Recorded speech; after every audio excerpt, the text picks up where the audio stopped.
اعتبار سے، اخلاق اور رویے کے اعتبار سے ان کو کمزور کر دیں۔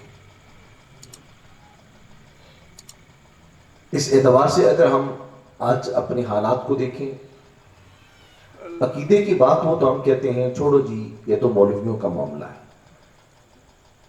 عمل کی بات آئے تو ہم کہتے ہیں جناب یہ تو وہ باتیں ہیں جو مسجد اور مدرسے کے ساتھ متعلقہ ہیں۔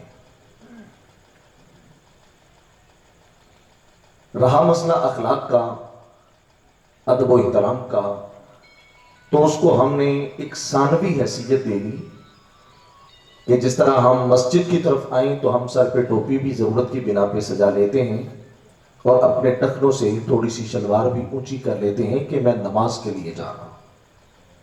حالانکہ مسلمان کے لیے اپنے سر کو ڈھانپنا یہ تو اس کی بنیادی ضروریات میں سے تھا، اور پھر اپنے ٹخنوں کو ننگا رکھنا یہ تو نبی پاک کی معمول کی سنتوں میں سے تھا، جس کو ہم نے صرف نماز کے ساتھ معلق کر دیا۔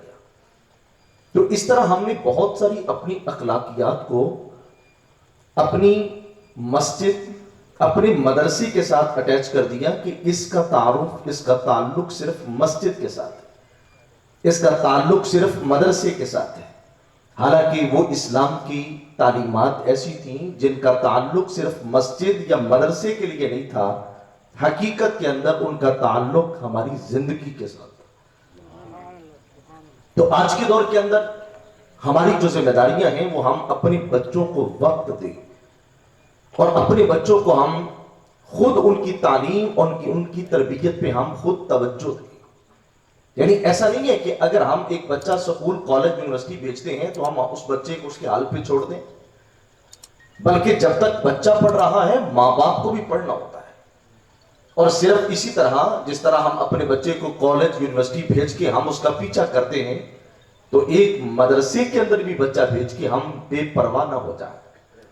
وہاں پر بھی ہم اس بات کی فکر کریں بچہ کتنے بجے آ رہا ہے، کتنے بجے جا رہا ہے، کس کے ساتھ آ رہا ہے، کس کے ساتھ جا رہا ہے، کس کے پاس بیٹھ رہا ہے اور کس کے ساتھ اس کا تعلق ہے۔ اب یہ جو دور چل رہا ہے یہ فتنوں کا دور ہے، اور یاد رکھیے گا جو شخص دین کے جتنا زیادہ قریب ہوتا ہے اس پہ فتنے اتنے زیادہ حملہ آور ہوتے ہیں۔ اور اس کے لیے اگر ہم کبھی قرآن مجید، قرآن رشید کو کھول کے دیکھیں، 21واں پارہ سورۃ لقمان ہے، اللہ تعالیٰ کے ایک برگزیدہ بندے گزرے ہیں حضرت لقمان، انہوں نے اپنے بیٹے سے چند ایک باتیں کی تھیں، صرف انہی باتوں کا خلاصہ آپ کے سامنے رکھ کے آج کی اس گفتگو کو مکمل کر رہا ہوں اور اپنی ذمہ داری کی طرف آپ کی توجہ مبذول کروا رہا ہوں۔ ہم بچہ مدرسے میں داخل کروا کے، خانقاہ میں اس کو داخل کروا کے، یونیورسٹی اور کالج میں اس کو داخل کروا کے ہم یہ نہ کہیں کہ اب میری ذمہ داری ختم ہو گئی، بلکہ اب ہماری ذمہ داری پہلے سے بڑھ گئی۔ سرکار سیدنا لقمان علیہ السلام، بعض نے کہا وہ اللہ کے نبی تھے، بعض نے کہا نہیں تھے، یہ ہمارا موضوع نہیں ہے، اپنے بیٹے کو لے کے تنہائی میں چلے گئے اور بیٹے سے مخاطب ہوتے ہیں، یا بنیا، اے پیارے بیٹے۔ علماء جلوہ گر ہیں، اگر لفظ بنیا پہ ٹھہر جائیں تو اتنی لذت محسوس ہوتی ہے، پتہ چلتا ہے باپ اور بیٹے کا رشتہ کتنا احترام والا اور کتنا نفیس رشتہ ہوتا ہے۔ بنیا کا اگر ہم اپنی زبان میں ترجمہ کریں تو نکلے گا بچوں کا۔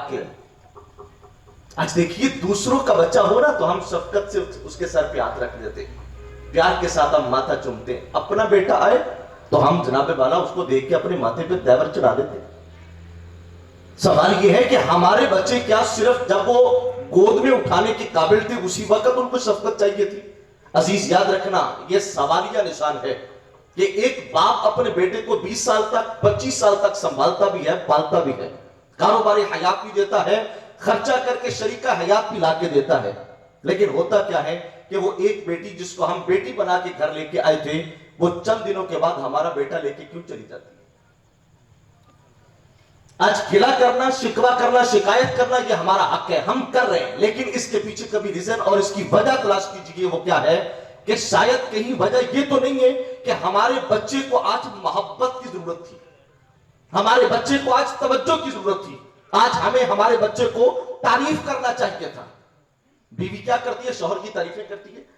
اب وہ چونکہ احساس کمتری کا شکار ہوتا ہے، وہ کہتا ہے مجھے تو آج تک کسی نے ٹھیک کہا ہی نہیں تھا، کبھی آج تک مجھے تو داد ملی ہی نہیں تھی، مجھے تو آج تک کسی نے شاباش دی نہیں تھی. عزیز، اگر ہم اپنے بچوں کو آگے لے کے جانا چاہتے ہیں تو اس کی بنیاد یہ ہے ہم اپنے بچوں کی حوصلہ افزائی کریں. اور بچوں کی حوصلہ افزائی کرنے کے لیے اگر ہم نے کبھی سمجھانا بھی پڑے تو لوگوں کے سامنے نہیں، لوگوں کے سامنے سمجھایا جائے گا تو ہمارا بچہ احساس کمتری کا شکار ہو جائے گا.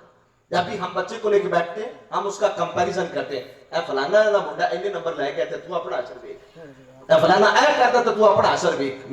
یہ آج ہم سمجھتے ہیں کہ میں بہت قابلیت کا انداز اپنا کے اپنے بچے کی اصلاح کر رہا ہوں. حقیقت کے اندر یہ اصلاح نہیں ہے، ہم اپنے بچوں کو ناکام کر رہے ہیں. کامیابی کی بجائے ہم اپنے بچے کو ان کی منزل سے دور کر رہے ہیں.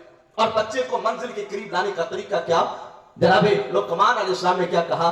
فرمایا یا بنیا لا تشرک باللہ، کہ بیٹا زندگی میں کبھی شرک نہ کرنا، ان الشرک لظلم عظیم، کا شرک تو سب سے بڑا گناہ ہے. اب یہاں دیکھنا، ایک عظیم باپ ایک حسین بیٹے کی اخلاقیات کی جب اصلاح کرنے لگا تو آغاز اس باپ نے کہاں سے کیا؟ سب سے پہلے عقیدے کی اصلاح ہے. آج ہم نے سمجھا عقیدہ پڑھانا تو استاد کا کام ہے، عقیدہ سمجھانا تو مولوی کا کام ہے، عقیدہ سمجھانا تو پیر کا کام ہے. تو یہاں دیکھیے گا یہ باپ اور بیٹے کی ملاقات ہے، اور باپ اپنے بیٹے کی تربیت بنیادی طور پہ کیا کر رہا ہے کہ بیٹا اپنا عقیدہ سنبھال کے رکھنا. اور عقیدے کے اندر کیا کہا؟ یہ دیکھنا کہ کہیں زندگی کے اندر شرک نہ کر بیٹھنا، اس لیے کہ اللہ شرک کے علاوہ کوئی بھی گناہ ہو معاف کر دیتا ہے، مگر رب کسی کا شرک معاف نہیں فرماتا. اگر آپ سبحان اللہ کہنا چاہیں تو کہہ سکتے ہیں. بس اوقات کی ہوتا ہے نا، اگر وہ اسلامی بات ہوتا پکڑ یہ تو میری ذمہ داری نہیں، اور سبحان اللہ کہنا صرف ہے سوما مکمل ہو کے سننا ہی میرے دل میں. اور اس کو علامہ اس میں لکی علیہ الرحمہ نے لکھا کہ جب سرکار یوسف علیہ السلام نے اپنی چادر یا قمیص بھیجی نا حضرت یعقوب علیہ السلام کو، وہ لے کے آنے والا قمیص لے کے آیا، اس نے کہا حضور یہ قمیص بھیجی آپ کے بیٹے نے، کہا ہے آنکھوں پہ لگائیے بینائی واپس آ جائے گی. ایوب علیہ السلام